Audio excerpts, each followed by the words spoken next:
Olá pessoal, professor Victor. Nossa aula hoje sobre a continuação da ocupação dos continentes é sobre o desenvolvimento humano. Bom, os continentes são divididos em 196 países para uma população mundial de um pouco mais de 7,5 bilhões de pessoas, isso em 2018. Nem todos os países e pessoas têm a mesma forma e qualidade de vida. Por isso é necessário entender o conceito de desenvolvimento humano de cada sociedade. Para entender o conceito de desenvolvimento humano, é necessário distingui-lo do de crescimento econômico. Por quê? O crescimento econômico ele tem a ver com o que é o aumento das riquezas produzidas em sua economia. Já o desenvolvimento humano inclui as dimensões social e política, além da econômica, claro. Por quê? O crescimento da economia é necessário para que haja um bom desenvolvimento humano, mas só isso não basta. As riquezas devem ser distribuídas de modo equilibrado entre a população, para que todos tenham condições dignas de vida, seja alimentação adequada, assistência médica, educação, saneamento básico, moradia, é um direito de todos. O capitalismo tende a gerar desigualdades sociais, mesmo nos países desenvolvidos. Isso é fato.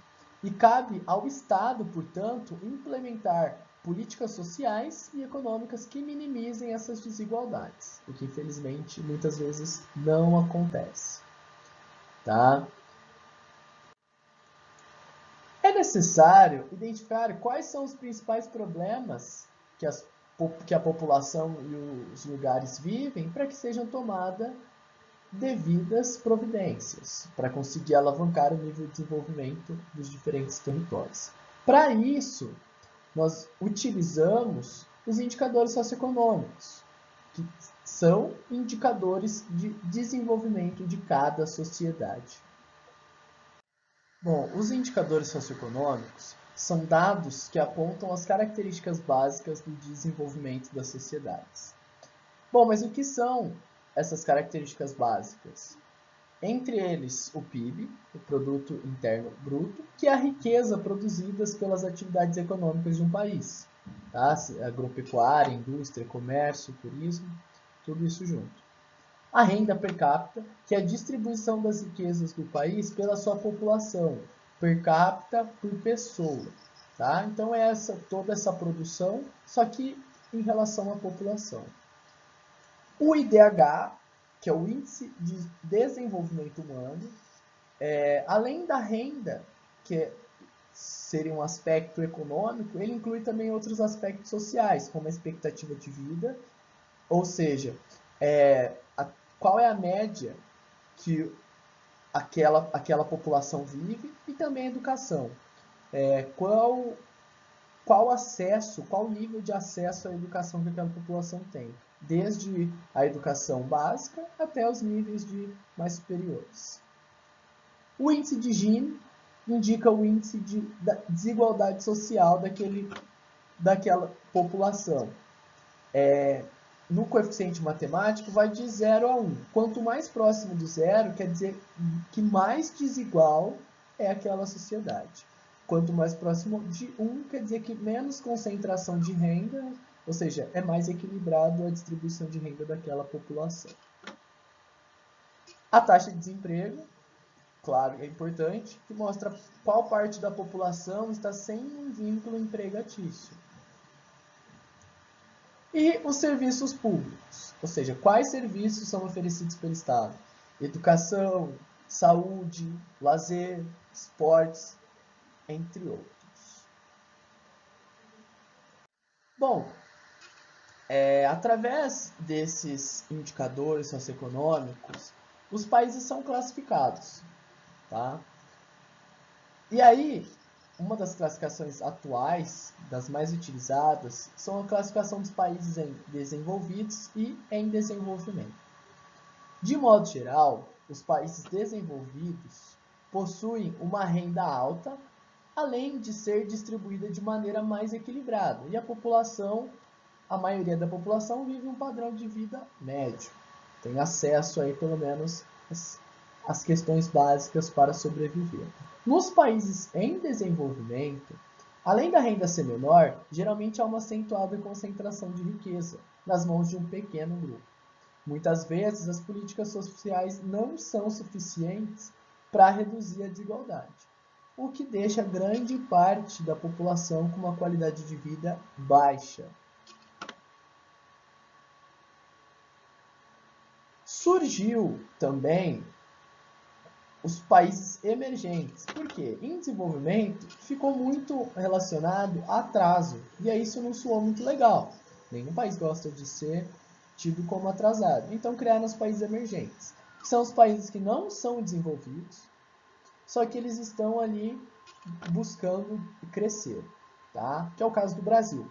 Ou seja, está ali no meio termo.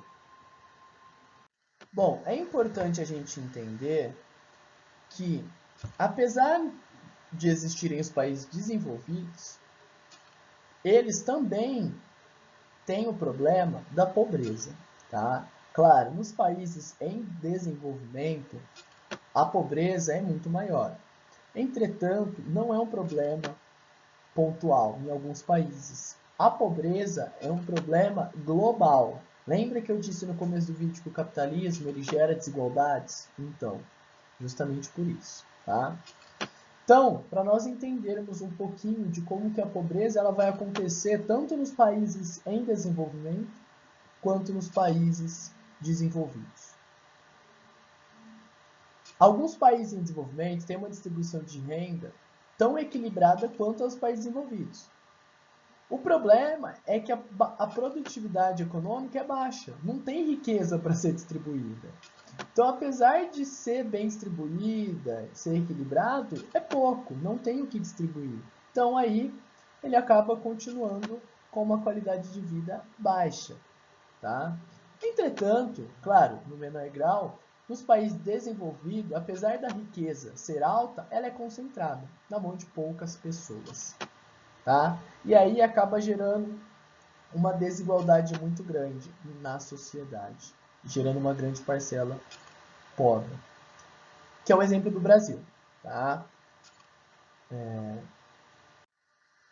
Bom, essa foi a nossa aula sobre desenvolvimento humano, para vocês terem um pouquinho de ideia, tá? Do que são esses indicadores socioeconômicos que são utilizados para determinar as políticas econômicas, as políticas públicas que são tomadas, muitas são a partir desses indicadores socioeconômicos. Então, se o indicador de educação está baixo, o ideal seria investir em educação. Se a saúde, a expectativa de vida está baixa, é necessário investir em saúde. E assim por diante, tá? Isso vai acontecer em nível global, em nível do mundo. Só olharmos aí, por exemplo, a questão da pandemia. Nós temos a Organização Mundial da Saúde, a OMS, que cuida da saúde de todos os países da ONU, praticamente. Aí nós temos o Ministério da Saúde Federal, que cuida da saúde do país. Nós temos aí os estados, que vai cuidar da saúde estadual, e nós temos as prefeituras, as secretarias de saúde das prefeituras, tá? Então, nós temos aí a questão do desenvolvimento humano, dos indicadores sociais em todas as escalas, tanto no local, regional, estadual, nacional ou global. Por isso que é muito importante entender sobre isso. Beleza? Boa semana, muito obrigado.